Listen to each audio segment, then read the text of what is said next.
ఈ చెప్పబోయే మాట రెండు మాట లూకా సువార్త 23వ అధ్యాయము 43వ వచనం.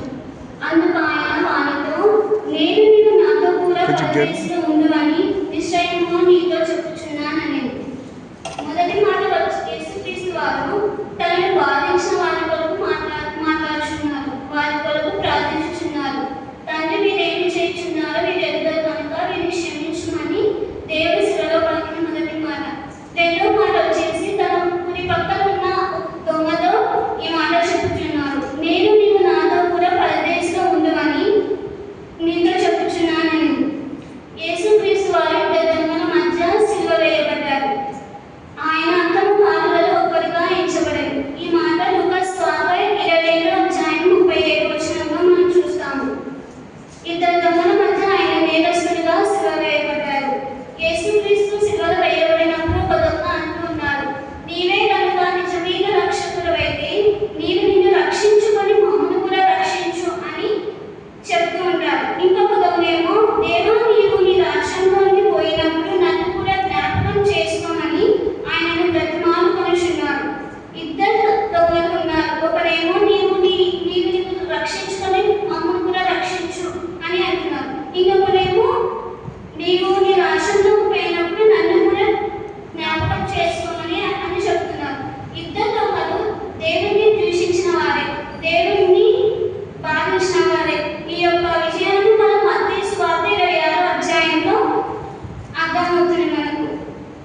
అయితే ఒక దొంగ ఎందుకు ఇంత ఆశ్చర్య రీతిగా దేవుని వైపు ఆకర్షించబడ్డారు అంటే దేవుడు పలికిన మొదటి మాటలో మనం చూస్తాము. అంటే దేవుని శివలో ఎంతగానో బాధించబడి ఆయనను ఎంతగానో హింసించినప్పటికీ యూదులు ఎంతగానో శిక్షించినప్పటికీ ఆయన ఒకటే ఒక మాట అంటున్నారు, వీరిని క్షమించుమని. ఆ యొక్క క్షమించమనే మాటను ఆ యొక్క దొంగ మనసుని మార్చబడింది. ఆ యొక్క దొంగ మనసు మార్చబడింది, యేసుక్రీస్తు వైపు ఆకర్షించింది. యేసుక్రీస్తు సిలువలో ఉన్నప్పుడు అనేక మంది ఆయనను దూషిస్తూ వచ్చారు. వీళ్ళందరినీ రక్షించితే కానీ నీవే కనుక నిజమైన రక్షకుడైతే, నీవే యూదుల రాజువైతే సిలువ దిగిరా, అప్పుడు మేము నమ్ముతాము అని అనేక మంది ఆయనను హేళన చేస్తారు. అనేక మంది ఆయనను దూషిస్తారు, బాధిస్తారు, విమర్శిస్తూ ఉన్నారు. అప్పుడు ఇద్దరు దొంగలు ఉన్నారు. నీవు ఇంతగా ఆయనను దూషించినప్పటికీ ద్వేషించినప్పటికీ ఈయన తండ్రికి అడుగుచున్నారు, వీరిని క్షమించమని. ఆ యొక్క మాట ద్వారా విశ్వాసించడం ప్రారంభించారు ఆ యొక్క దొంగ. మొట్టమొదటిగా మాట లేకుంటే రెండో మాట ఉండేది కాదు. ఆ రెండో దొంగ కూడా మొదటి దొంగతో అంటూ ఉన్నాడు, మనకైతే శిక్ష న్యాయమే, ఎందుకంటే మనం ఎన్నో పాపములు చేశాము, మనం ఎన్నో దౌర్భాగ్య పనులు మనం చేసాం. కానీ ఆయన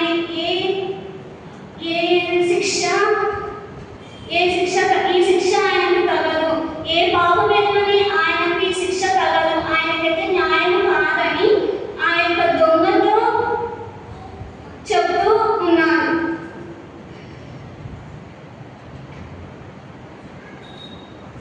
ఈ యొక్క దొంగ దేవుడిని కుడివైపు ఉన్న దొంగ మనసులో అనుకుని ఉంటున్నారు, దేవుడే రాజు, ఈయనే గొప్ప రాజు, ఈయనే గొప్ప రాజు, ఆయనే రాజు అని ఆయన రాజ్యంతో పాటు మరలా ఈ లోకానికి తిరిగి రాబోతున్నారని చెప్పేసి యేసుక్రీస్తు వారిని విశ్వసించారు. ఎంతో గొప్ప విషయం ఇది. 3.5 సంవత్సరాలు పరిసయ్యులు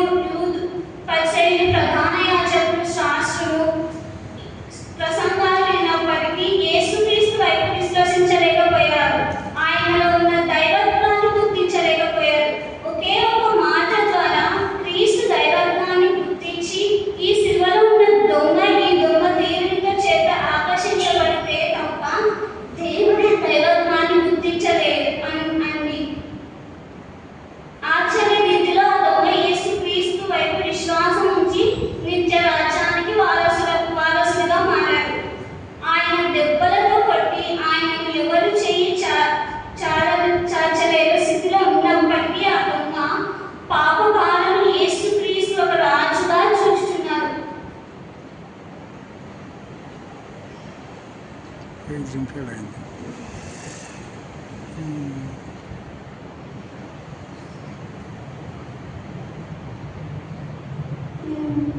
ఆ దొంగ దృష్టికి ఒక గొప్ప రాజుగా దేవుణ్ణి ఎంచుకున్నాడు.